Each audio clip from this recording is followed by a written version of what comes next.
Hello everyone, आप सभी का मैथ्स एक्सप्रेसो में स्वागत है। चलिए अब स्टार्ट करते हैं question number 10 of the same exercise means exercise 7.2। आपको यहाँ पर फंक्शन दे रखा है, मीन्स आपको इंटीग्रेट करना है 1/x minus root x dx। ठीक है, तो यहाँ पर थोड़ा सा सोचना पड़ेगा क्योंकि यहाँ पर आपके पास में टर्म सेपरेटेड नहीं है। सेपरेट नहीं है मीन्स यहाँ पर x और रूट एक्स दोनों ही टर्म्स दे रखे हैं, तो हम किसे सब्स्टिट्यूशन लें क्योंकि डिवीज़न तो पॉसिबल नहीं है। तो इस प्रॉब्लम को हम सॉल्व कैसे करें? तो एक काम करते हैं, हम पहले x और रूट एक्स को रिलेट करते हैं। x क्या होता है? The square of root x, और रूट एक्स आपके पास में नॉर्मल ही है। तो इसका मीन्स ये हुआ कि हम x और रूट एक्स से रूट एक्स को कॉमन ले सकते हैं। तो कॉमन ले लेते हैं हम यहाँ पर। तो जैसे ही हम यहाँ कॉमन लेंगे तो आपके पास आ जाएगा रूट एक्स कॉमन हुआ, x में से आपका रूट एक्स कॉमन लेकर रिजल्ट कितना रिमेनिंग रहेगा? रूट एक्स, और ये हो गया आपका 1। अब ये आपका आ गया, अब हमें इसे इंटीग्रेट करना है। तो आपने ये देखा कि जब हम रूट एक्स को डिफ्रेंशिएट करते हैं तो उसका डेरिवेटिव क्या होता है? 1/2 रूट एक्स, मतलब डिवीजन में आपके पास में रूट एक्स आ जाता है। तो आप अगर इस रूट एक्स माइनस 1 को सब्स्टिट्यूट करोगे तो इसका डेरिवेटिव हो जाएगा 1/रूट एक्स टर्म्स में। तो इसका मीन्स ये हुआ कि जैसे ही हम इस टर्म को सब्स्टिट्यूट करेंगे ये आपका ऑटोमेटिकली कैंसिल हो जाएगा और आप इजीली डिनोमिनेटर को सिंप्लीफाई कर पाओगे। तो यहाँ पर आप सब्स्टिट्यूट कर लीजिए, we are taking root x minus 1 is equal to T.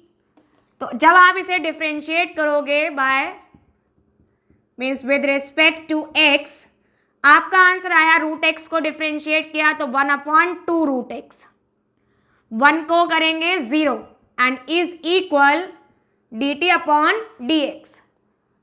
तो आपका आंसर आया dx is equal to 2 root x dt।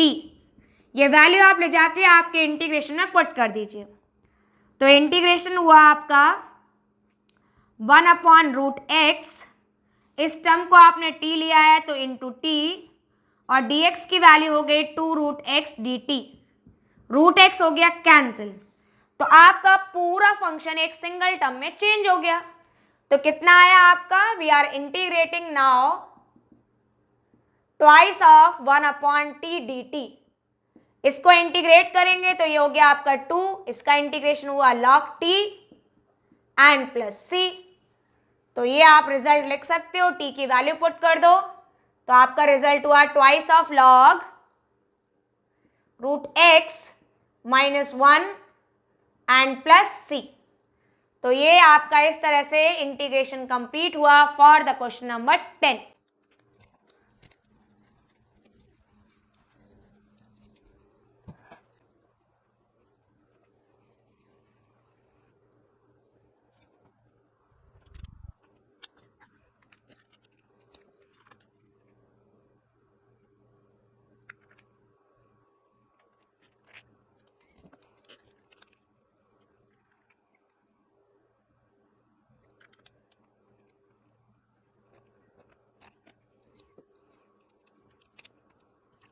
चलिए अब स्टार्ट करते हैं क्वेश्चन नंबर 11। 11 में आपको गिवन है x upon root x plus 4, और यहाँ पे आपसे बोला गया है कि x कैसा है? आपका पॉजिटिव टर्म है। तो यहाँ पर इंटीग्रेशन स्टार्ट करते हैं x upon root x plus 4 के लिए। अब अगर आप देखो कि यहाँ पर x आपका न्यूमरेटर है और रूट एक्स प्लस 4 आपका डिनोमिनेटर है, तो आप यहाँ पर रूट एक्स प्लस 4 से x को डिवाइड नहीं कर सकते। तो प्रॉब्लम किसकी वजह से? x प्लस 4 की वजह से। तो इसे ही हम क्या करेंगे? सब्स्टिट्यूट कर लेते हैं। तो आपने यहाँ लिखा let x plus 4 is equal to t। तो जब हम इसे डिफ्रेंशिएट करेंगे x के रिस्पेक्ट में तो आपका आंसर आया x का डेरिवेटिव 1, 4 का 0 और t हो गया आपका dt अपॉन dx। तो यहाँ से हमें ये रिजल्ट मिला कि dx आपका dt के इक्वल है। तो अब आपका इंटीग्रेशन कितना हो गया? इंटीग्रेशन आया आपका x upon root T and D T. But यहाँ पे एक प्रॉब्लम आ रही है कि आप जब लिख रहे हो रिजल्ट को तो यहाँ पर x और t दो वेरिएबल्स आ रहे हैं, तो आप पहले क्या करोगे, पूरा आपने सब्स्टिट्यूशन लिया है t के लिए, तो आपको x को रिड्यूस करना है। कैसे रिड्यूस करें, तो आप फिर से पहुंचो अपने सब्स्टिट्यूशन के पास में। तो क्या था सब्स्टिट्यूशन, x प्लस 4। यहाँ से अगर हम वैल्यू निकालेंगे x के लिए तो ये हो जाएगी t माइनस 4। ये वैल्यू यहाँ पर अप्लाई कर दो तो आपका इंटीग्रेशन कितना हुआ, t minus 4 divided by root T and then D T. जब हम इसे आगे देखें, ऑब्जर्व करें, तो आप देखो कि t को भी हम रूट टी से डिवाइड कर सकते हैं और 4 को भी हम रूट टी से डिवाइड कर सकते हैं। और ऐसा करते ही जो आपका डिनोमिनेटर प्रॉब्लम थी वो आपकी कैंसिल हो जाएगी। तो आप यहाँ पे लिखें that is integration is equal t upon root T and minus 4 upon root T and then D T. तो t और रूट टी डिवाइड हो गया, आपका रिमेनिंग रहा रूट टी, ये आपका 4 अपॉन रूट टी है। अब आप इसको पावर फॉर्म में लिखेंगे तो आप इसे मेंशन कर सकते हैं एज t पावर 1/2। इसे हम ऊपर ले जाएंगे न्यूमरेटर में डिनोमिनेटर को रिड्यूस करने के लिए, तो ये हो जाएगा t power minus 1/2 and then dt। तो जैसे ही आपने इसे इंटीग्रेट किया आपका रिजल्ट आया t पावर 3/2, क्योंकि 1 पावर इंक्रीज हुई, और अपॉन में आया 3/2 माइनस 4, t पावर है माइनस 1/2। इंटीग्रेशन में 1 पावर इंक्रीज होगी, तो जब 1 ऐड करेंगे माइनस 1/2 में तो रिमेनिंग रहेगा ओनली 1/2, वो भी पॉजिटिव, और डिनोमिनेटर में भी आ गया 1/2 एंड प्लस c। तो ये आया आपका integration 2/3 t power 3/2 minus 8 t power 1/2 and plus c। अब यहाँ पे हम क्या करेंगे, t की वैल्यू पुट कर दें। तो आपने जैसे ही t की वैल्यू पुट की तो आपका जो फाइनल रिजल्ट है वो आया आपका 2/3 into x plus 4 power 3/2 and minus 8 x plus 4 power 1/2 and plus c। तो इस तरह से ये आपका इंटीग्रेशन निकल कर आया है for the question number 11।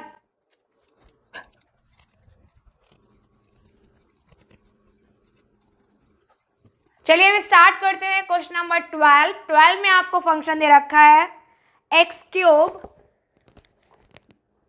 Minus 1 and the whole power is 1/3, और इसके साथ में x पावर 5 मल्टीप्लिकेशन में है, और आपको यहाँ पे करना है इस फंक्शन को इंटीग्रेट। कैसे करें, देखिए x³ माइनस 1 में पावर है 1/3, तो x की पावर 5 का उसमें मल्टीप्लाई नहीं कर सकते। तो अब इस प्रॉब्लम को कैसे सॉल्व करें, तो इसको सॉल्व करने के लिए हम एक काम करते हैं कि जो भी प्रॉब्लम है उसको सब्स्टिट्यूट कर लो। तो हमने यहाँ पे सब्स्टिट्यूट किया x³ माइनस 1 को, ठीक है। जैसे हम यहाँ सब्स्टिट्यूट करेंगे तो आपका क्या रिजल्ट आएगा, आइए देखते हैं।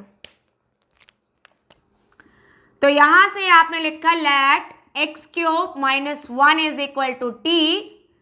That's why on differentiating it with respect to x, x³ का डेरिवेटिव कितना हुआ 3x² एंड 1 का क्या हुआ 0 equal to dt upon dx, ठीक है। तो dx वैल्यू कितनी आ गई आपकी dt अपॉन 3x²। ये वैल्यू आप यहाँ पर पुट कर दो। तो जैसे आप यहाँ पुट करेंगे आपका आंसर आएगा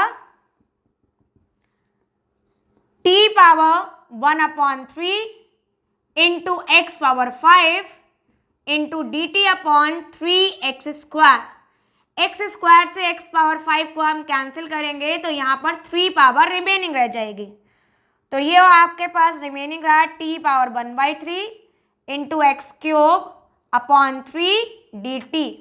फिर से सेम प्रॉब्लम आ गई कि आपके पास में 2 वेरिएबल्स आ रहे हैं, x³ भी है, मीन्स x और t दोनों ही प्रेजेंट हैं। तो यहाँ पर हम इस x³ की वैल्यू यूज कर सकते हैं आप इस सब्स्टिट्यूशन से। यहाँ से x³ कितना हो गया t + 1।